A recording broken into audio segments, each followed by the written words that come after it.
free to start and say hello, and Okay. No one wants to listen to me. All right. Good morning, everybody. I'm glad I heard some people being really excited about space before this came on, so I'm really happy to hear that. Let me share my screen here. Today, we're going to be talking all about Mars. And there's a few parts of this that are interactive. So when I get to the quiz question parts, I think since there's so many of you, it'll probably be easier if you want to try to answer in the chat than unmuting. It'd be a little bit chaotic, but we'll test to see how much you already know about Mars. So hopefully you know by now that Mars is the fourth planet from the sun. It's the next one out from the Earth, so it's a little bit farther away. It's about 1.5 times the distance from the sun that the Earth is. And it's smaller than the Earth, so it's about 1/3 the size, which means that it has 1/3 the gravity. So if you weighed 100 pounds on the Earth, you'd only weigh about 33 pounds on Mars. It also means you could jump a lot higher too.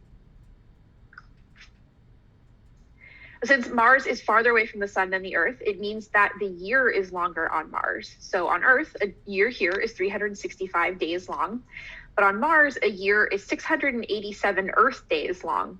But the days on Mars are a different length as well. They're about 39 minutes longer than they are on the Earth.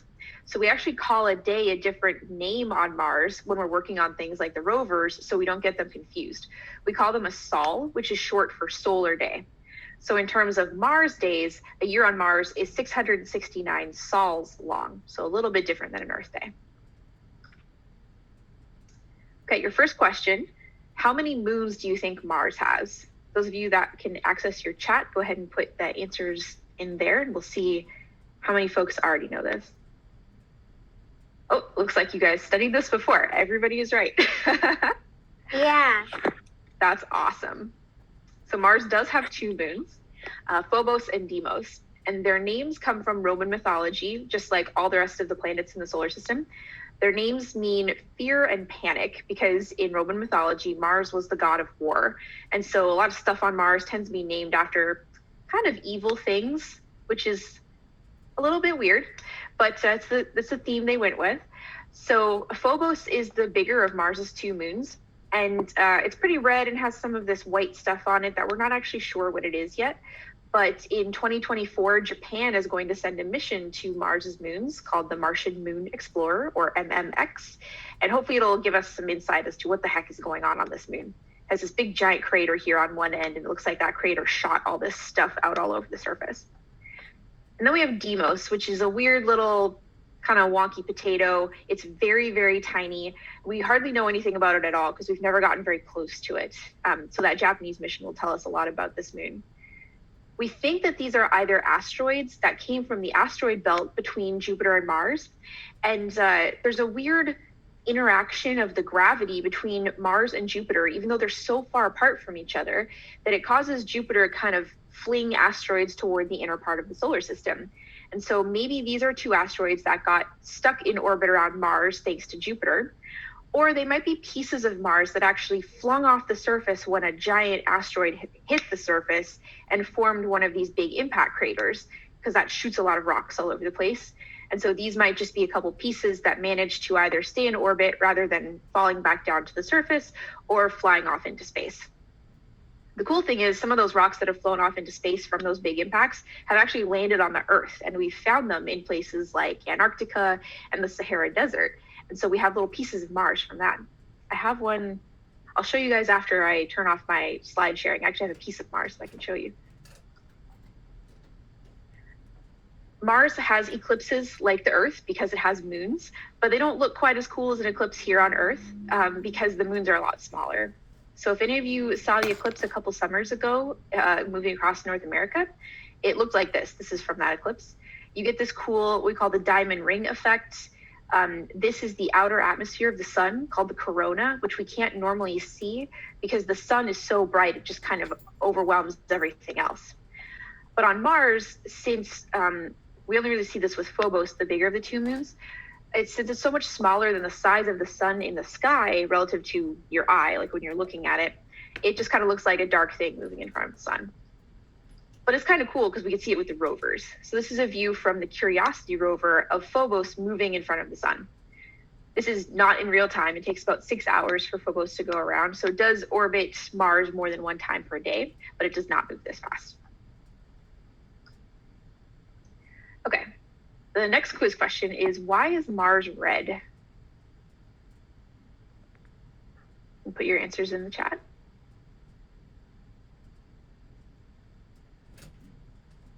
Anybody have any guesses? I stumped you with this one. Ah, there we go. Okay, so you guys are right. It is iron. So this is a picture from one of the landers back in the 1970s, Viking. And you probably know Mars is red. It's behind me in the picture here, so it's pretty obvious. But it's red because the rocks on Mars are full of iron. And when you have kind of iron in its natural state, it tends to be gray. Kind of, it looks a little bit like the moon. But when iron gets exposed to oxygen in the atmosphere, it starts to rust, and so it turns red. So if you think of like a piece of metal here on the Earth that might be like a car that might be silver or gray, when the car gets old because it's just been sitting out for a long time, it rusts because there's oxygen in our atmosphere. Mars also has oxygen in its atmosphere, but not very much. It's about 2% of the total composition of the atmosphere. The rest of it, for the most part, is carbon dioxide. And the atmosphere is about 0.06% as thick as it is on Earth. So if you were going to walk around on the surface of Mars, you would need a spacesuit, you would need something to breathe. So you can actually think about wearing masks for the last year almost as like preparation to be an astronaut, because you have to like suit up before you can go outside. Okay, this one has a lot of right answers, so you can guess anything you want. What kinds of things have we seen on the surface of Mars with like the rovers or the landers or the satellites that we have there? Craters, there's definitely a lot of craters. Lots of rocks. Ooh, someone said salt water. That's a good answer. We have seen places where there might be some salty water on the surface. I'm not going to really talk about those in this talk, but I'm impressed that you know that. Olympus Mons, that's another really good one. We'll talk about that. Dust, that's a good one. Okay, you guys definitely studied about Mars before this talk. I'm really impressed. This is like, you guys have way more right answers than a lot of classes do. Most people just say craters. Ice, that's another really good answer. So someone said Olympus Mons. Yes, Olympus Mons is a volcano, and Mars is covered in volcanoes. There's hundreds of them all over the planet, maybe even thousands if you counted all the teeny tiny ones. Every arrow here is pointing at one of the big volcanoes on Mars. The ones here are actually these dark spots behind me here on the side of Mars. We call these the Tharsis volcanoes, and each of these is bigger than like most of the volcanoes that we have on Earth. They're huge. And they're the kind of volcanoes like you see in Hawaii, where maybe 3.5 billion years ago or so, they would have just oozed lava all over the place very, very slowly. But Mars also has Olympus Mons, which is not quite visible on the globe behind me. It's like a little bit farther back. And this is the tallest volcano in the entire solar system. It's about 3 times taller than Mount Everest. And the whole base of it here is about the size of the state of Arizona. So if you put this on top of a map of the United States, this thing is bigger than any volcano we have anywhere on the Earth. This thing is huge. Mars is also covered in a lot of valleys, including this one called Valles Marineris, or Mariner Valley. And it's the largest valley in the entire solar system. And just to give you an idea of the sense of scale, it's the same one that's behind me here. If you put it on top of a map of the United States, it's about as wide from like east-west as the entire continental United States. This thing is big. So if you think of valleys or canyons here on Earth, the first one that probably comes to mind is the Grand Canyon.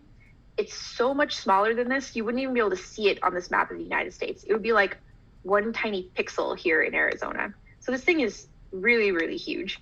And we think it happened when those giant volcanoes formed, when they were pulling up on the crust of Mars.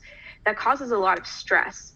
And so as they were coming up over here, we think that Valles Marineris just kind of went, and the whole crust just cracked, and then it opened up over time. So some folks said dust. Mars does have a lot of dust and also have a lot of sand. And so it sometimes collects in these things called sand dunes.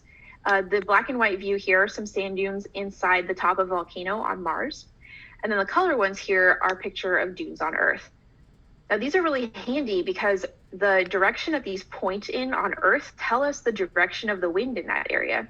So these little, like, it kind of goes like this. The pointy parts on the back here, like these parts, we call those the horns. And the horns point in the direction of the wind. So in this picture from Earth, the wind here is going from the top of the image toward the bottom of the image. Now, in this volcano on Mars, we don't have any like weather stations or anything there to tell us what the wind is doing on the surface. But thanks to the dunes, we can tell what's going on here. So the horns on these dunes are back here, which means the wind was going from the upper right of this image toward the lower left. So anywhere that we see dunes on Mars, and there's a ton of them all over the place, it tells us about what the wind is doing there. So we get a little bit of science thanks to the fact that we see these things on Earth and Mars. It helps us understand how they form. Mars also gets these things called dust devils, which you probably haven't seen where you guys live, but they're really common in places like Arizona and New Mexico, anywhere where it's really dry and you have a lot of dust just sitting on the surface. And when the air is really warm close to the ground, but cooler above it, or the other way around, so cool by the ground, warm above it, warm above that, it creates a little disturbance in the atmosphere, and it actually pulls the dust off the surface, and it spins around and moves kind of like a miniature tornado. And so the color view on the right here is a dust devil in Arizona on Earth, and this view here is a picture of dust devil on Mars. This one is 70 miles tall. This thing is huge. They don't get nearly that big on Earth. They kind of fall apart not too far off the ground. You can usually see it with your eyes when they start to fall apart. And this black thing behind it, that's actually the shadow that the dust devil is casting onto the surface, which helped us figure out just how tall this thing is. We've also seen them on the surface. So this thing here, if you look in the background here, you'll see a couple smaller ones right there. These are dust devils that the Spirit rover imaged on Mars back in about, I think these ones were in 2008. And these have been really cool because they actually come by and clean the dust off the solar panels of the rovers. So that helps keep them clean so that the batteries can charge up more. We don't have any solar powered rovers left on Mars. We do have a lander that's solar powered. So these are really helpful for that lander, which we'll talk about a little bit. Someone also said ice. I think a few people said ice, so that's correct. Mars has polar caps that are made of ice, just like here on Earth. The North Polar Cap is the bigger one, and it's made of water ice, so the same kind of ice that you would get like out of your freezer at home. And the South Pole is a lot smaller, and it's made up of carbon dioxide ice, which you might know more commonly as dry ice. So if you've ever played with chunks of dry ice, like in your classroom or at a science center or something like that, it's turning into a gas right in front of you. It doesn't really stick around for very long. That's because on Earth, it's too warm and the air pressure is too high. So carbon dioxide doesn't want to stay in solid form. It wants to turn into a gas. But on Mars at the South Pole, it's like negative 180 degrees. And so it's cold enough that carbon dioxide wants to stay in the form of ice. Okay, another question for you. How many robots, I'm going to change the question from the way it's written. How many robots are working on the surface of Mars right now? There are a lot of robots that we've landed that are dead because they've been there for a long time, but how many are working right now? 3, 4.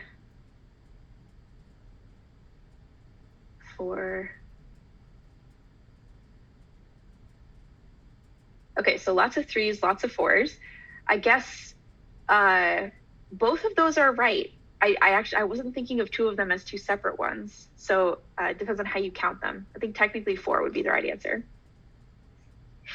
So the oldest one we have that's still working on Mars is the Curiosity rover, which got to Mars in 2012, so almost 10 years ago, which blows my mind because I feel like this rover just landed.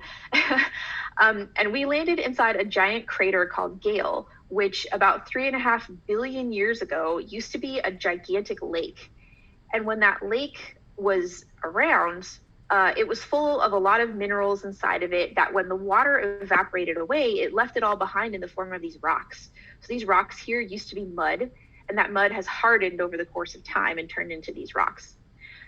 So Curiosity's goal is to figure out what the conditions were like in that lake when the water was there to tell us if it could have ever supported life in the past.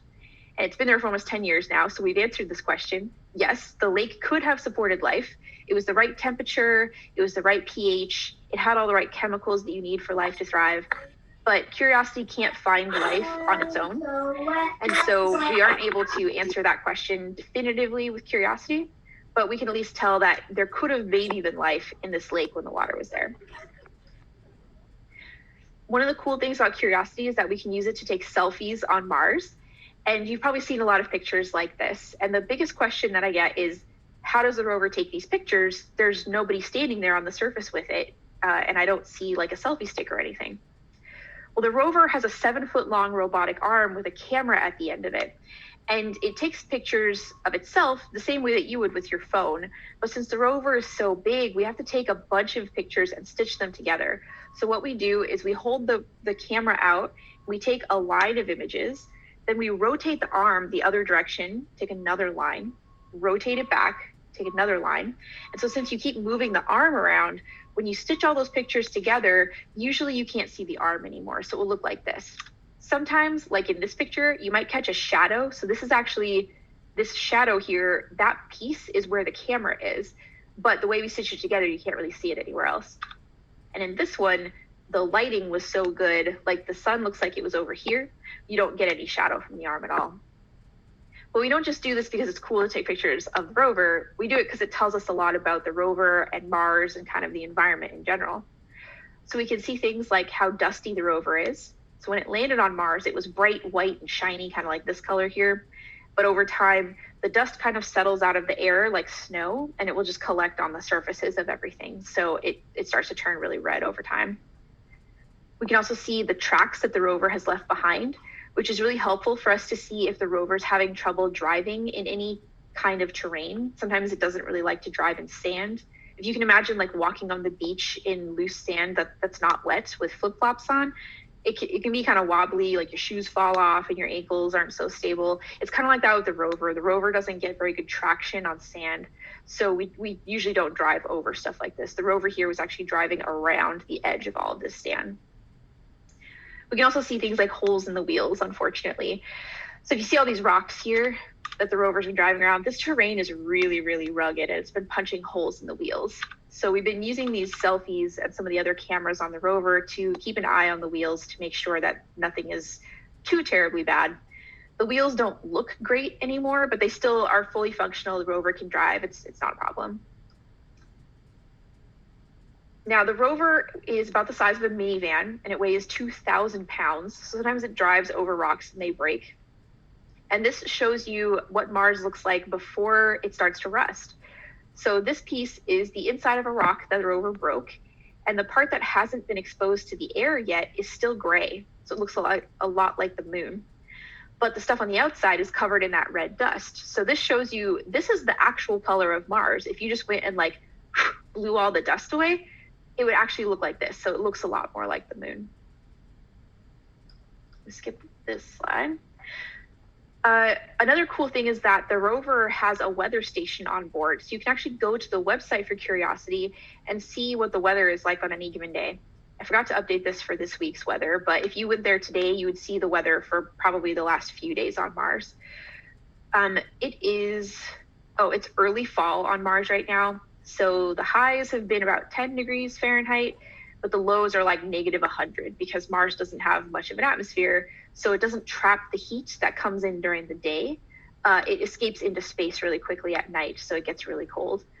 But 10 degrees Fahrenheit that's really cold, but it gets colder than that on Earth, like in winter in Antarctica or places in Canada. So it's not too terrible, but you'd still need a spacesuit.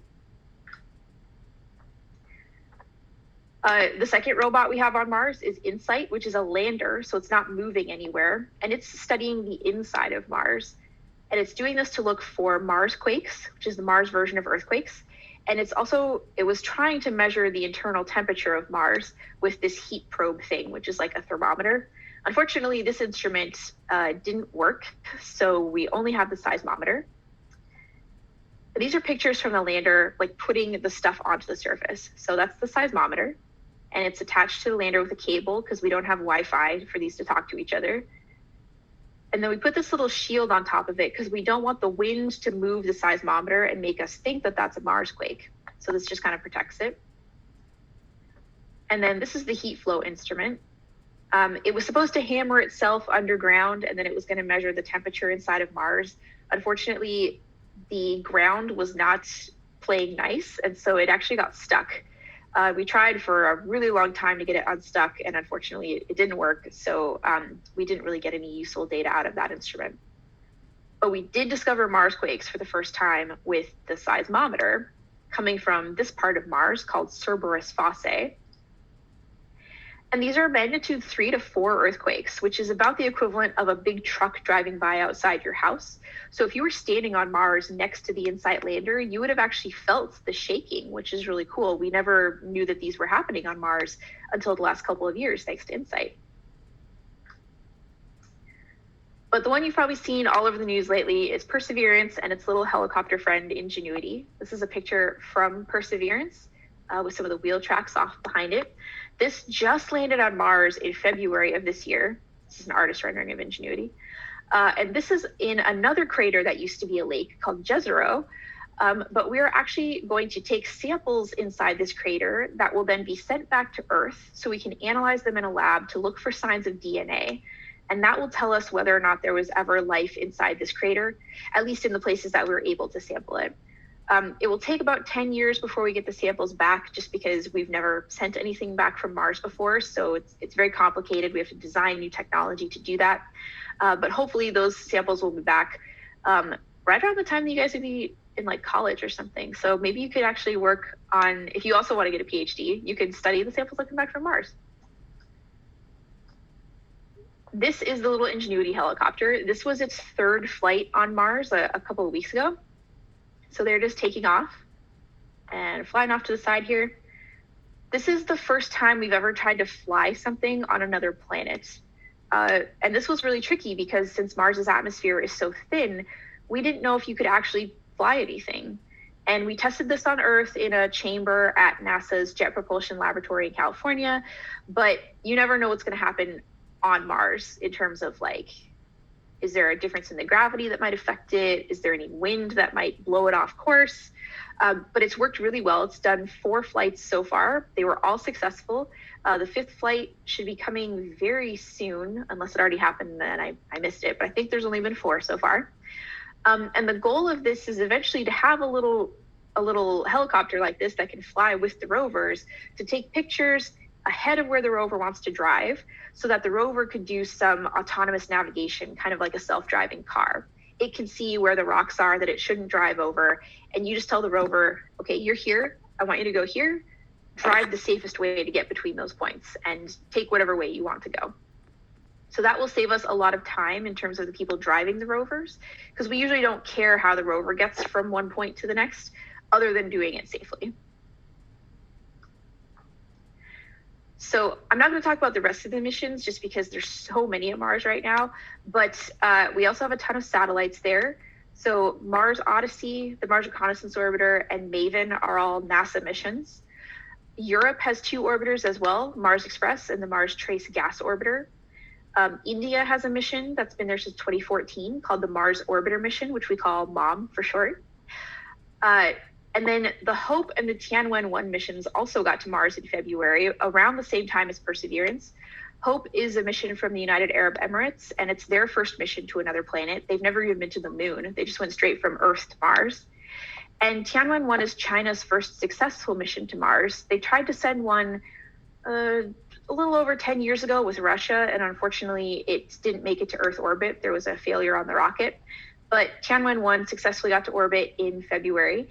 And just yesterday, it actually launched the rover on board down toward the surface. So sometime between today and Monday, we're guessing their rover should actually land on the surface. We're still waiting for confirmation because they haven't publicly announced it yet. And their rover is called, I think it's Zhurong, which is supposed to be the god of fire. I might be saying that incorrectly, so I apologize. But this is cool because so far, no country other than the United States has successfully landed a rover on Mars. So if the Chinese rover works, it'll be only the second country to actually successfully have a rover on Mars. They had one successful rover on the moon that is dead now because it's pretty old, and they have another one on the far side of the moon that still works. So they've had really good luck with rovers on the moon. So I imagine their Mars rover will be doing pretty okay. And then we have the rovers and from the missions that we just talked about and the InSight rover. So lots of cool stuff going on Mars. I'm really excited to see what we get back from the Chinese rover. And as we get more data back from Perseverance, since it just landed, we're still kind of in the checking out all the instruments phase to make sure that it survived its trip to Mars. You know, there's a lot of radiation in space. There's a lot of shaking from taking off and landing on Mars. So we have to make sure all the pieces work properly, and then also wait for all of the helicopter flights to be done before we keep on driving. So stay tuned. You'll see a lot of probably really cool news coming out of Hope, Tianwen-1, and Perseverance. So with that, if you guys have any questions about any of the missions or the Mars itself or like working in space, happy to try and answer any of those.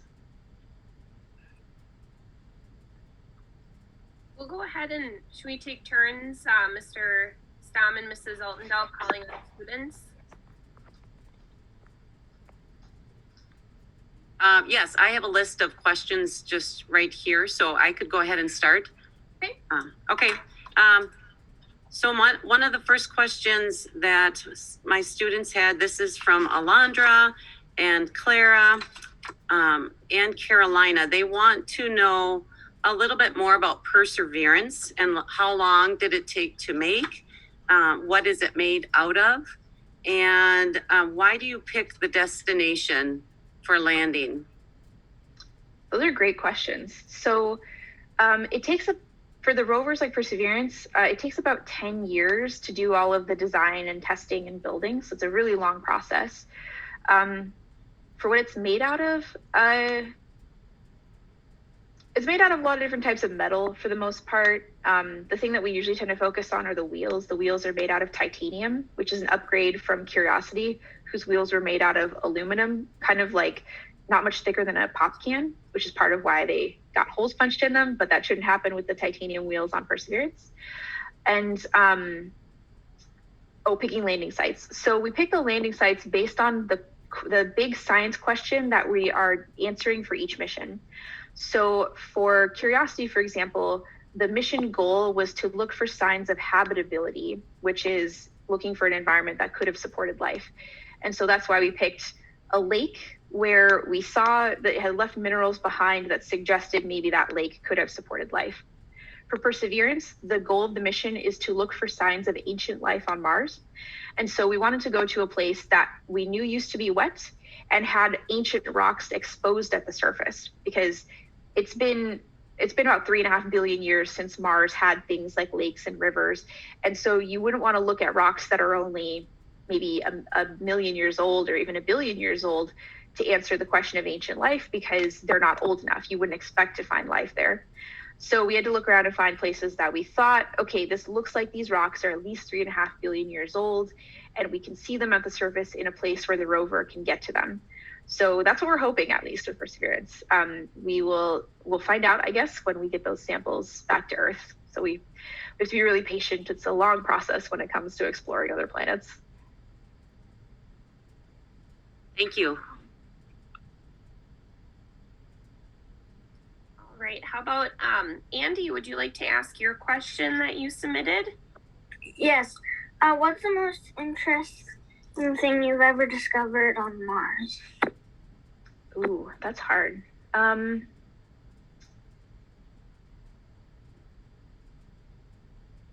guess for me personally, I made a really cool discovery about 12 years ago or so. I was looking at some pictures in a part of Mars that we thought from older missions was really boring. Like if you see the northern plains up here behind me, they're just kind of flat and smooth, and there's not a lot of craters, and it's hard to image up there because it's really cloudy a lot of the year.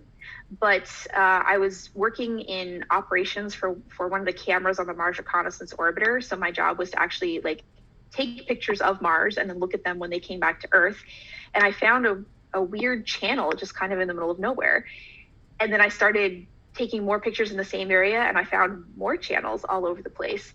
And so I did like a huge mosaic of the whole area over time, and I mapped out all these channels, and you could trace them all back to one of the youngest big impact craters in the northern hemisphere of Mars. And so it looks like what happened was when this crater formed, there was liquid water under the surface somewhere. And so the crater smashed, or the asteroid smashed into the surface, created this crater, and it released a ton of water that carved channels all over the place, the size of like the state of New Mexico. And no one had ever seen this before because of a combination of the bad weather and thinking the area was boring, so they didn't bother to take pictures there. So that was probably the coolest discovery that like I've ever made personally.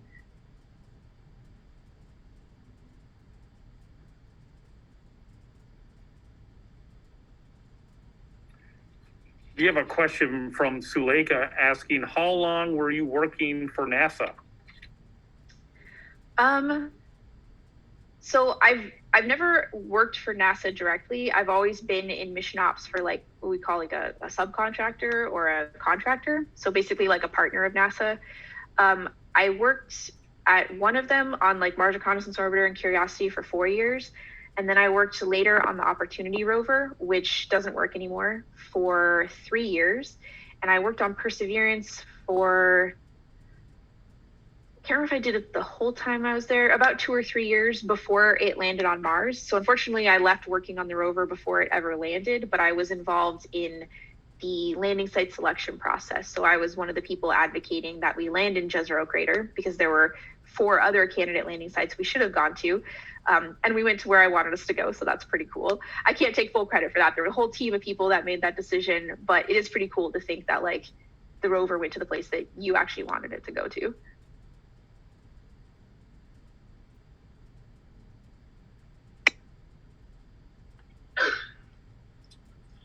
Tanya, we have a couple more questions around the rover. This is from Piper. She is wondering if you are in the works of making a new one, coming up with something new.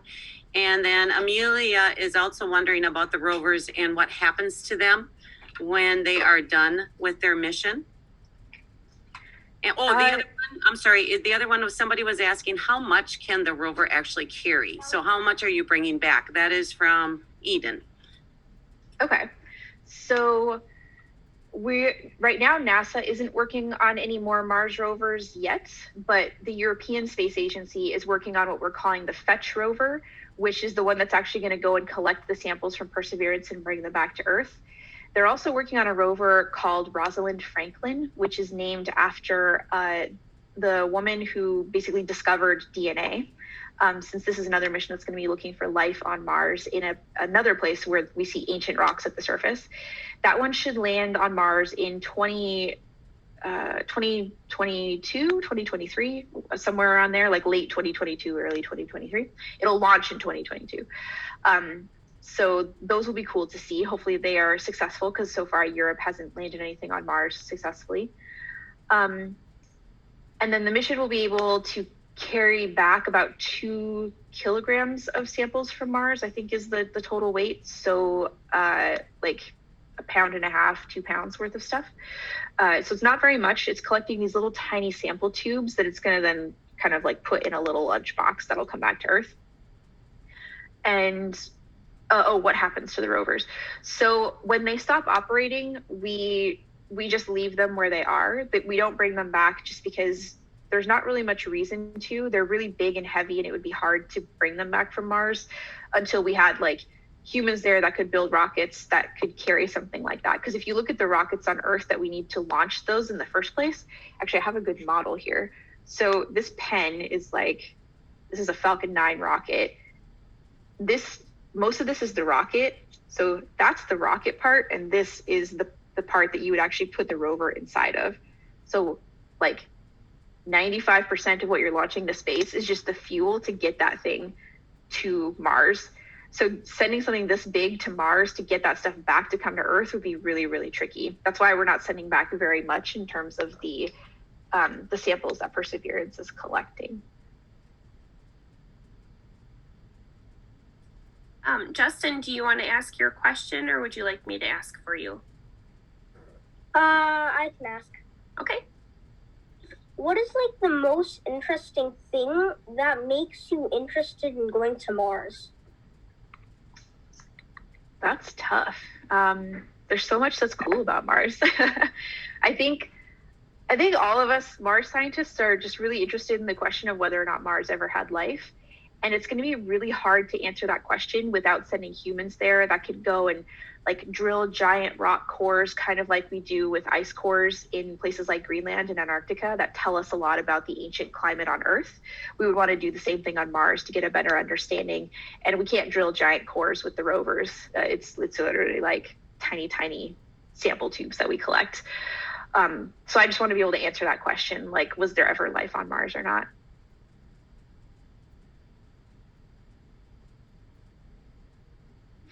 We were wondering if the Chinese rover will do anything different or say than the United States rovers. Is there something special, the Chinese one, or don't we know yet? We don't really know. They haven't been super open about what instruments they have on board. I think that it has I can't remember if the radar that they're sending is on the satellite or the rover. But one of the two of them will be able to look at some of the structure underground, which is pretty cool. We have a NASA mission and a European mission that both have their own radars, but it's always good to have more data in that regard. So all we really know is that it's probably got a camera, and that's about it. So I think we'll have to wait and see what happens after it lands.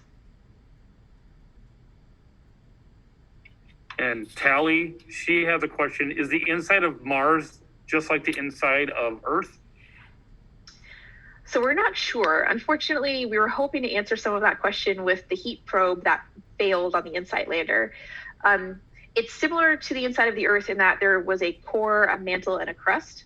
But on Earth, our core is liquid, and that's what generates our magnetic field, which protects us from things like solar flares and causes stuff like the northern lights. But on Mars, we thought until about 5 or 10 years ago that the inside of Mars was dead and the core was solid because we hadn't detected any magnetic field there.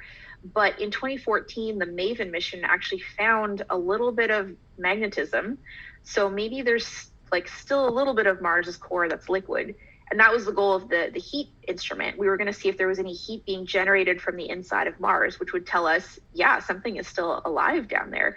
No, sorry, not life. I shouldn't say that. The planet itself is still active. But unfortunately, since it didn't work, we will have to wait to be able to answer that question.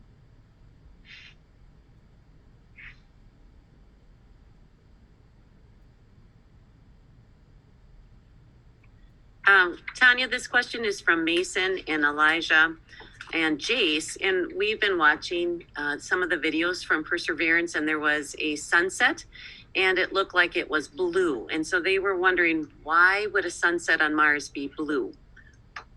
That's a great question. A lot of people are curious about that. So since the sky on Mars is full of that pinkish dust, when the sun is like overhead, it gets scattered and the air kind of looks like a pinkish white color, depending on where you are. But as it starts to set, the way that the light goes through the dust, it scatters it in a way that it looks bluer because there's not quite as much scattering of like the pinkish light.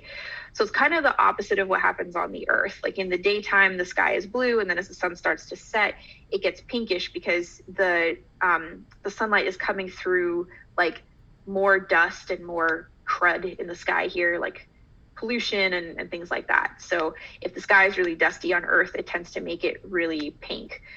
But on Mars, when the sun starts to get really close to the horizon, it's actually going through less dust, and so the light gets scattered in a different way so that it looks blue.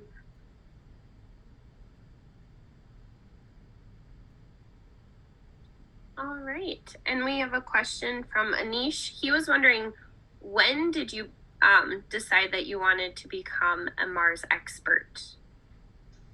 So it was when I was 11. NASA's Pathfinder mission landed on Mars. And that was the first mission that had a rover on board called Sojourner, which I have lots of models on my desk. So this is Sojourner. It's not actual size. It's about the size of a microwave, but it was the first rover that NASA had ever sent to another planet. And they released a video of the rover driving off of the Pathfinder lander and onto the surface of Mars. And I thought it was so cool that we could drive a rover on another planet that I knew that was what I wanted to do. I wanted to work on Mars rovers for a living. So it's about the same age as all of you, I think. Yeah. So 11, I would have been like 6th or 7th grade.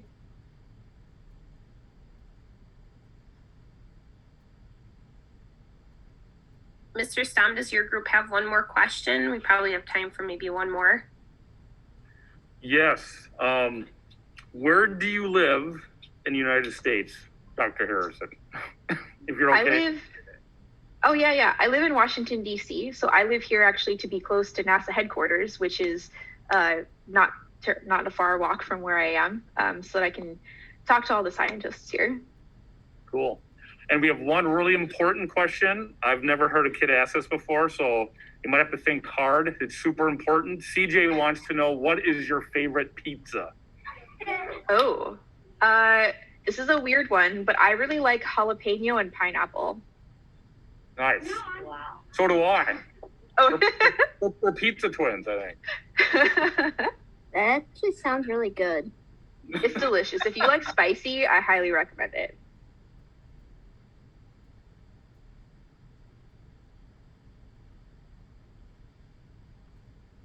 Well, thank you again for taking this time to meet with our third graders and answering their questions. And we're always just absolutely amazed with the information that you present to us. So thank you so much. Third graders, what do you say?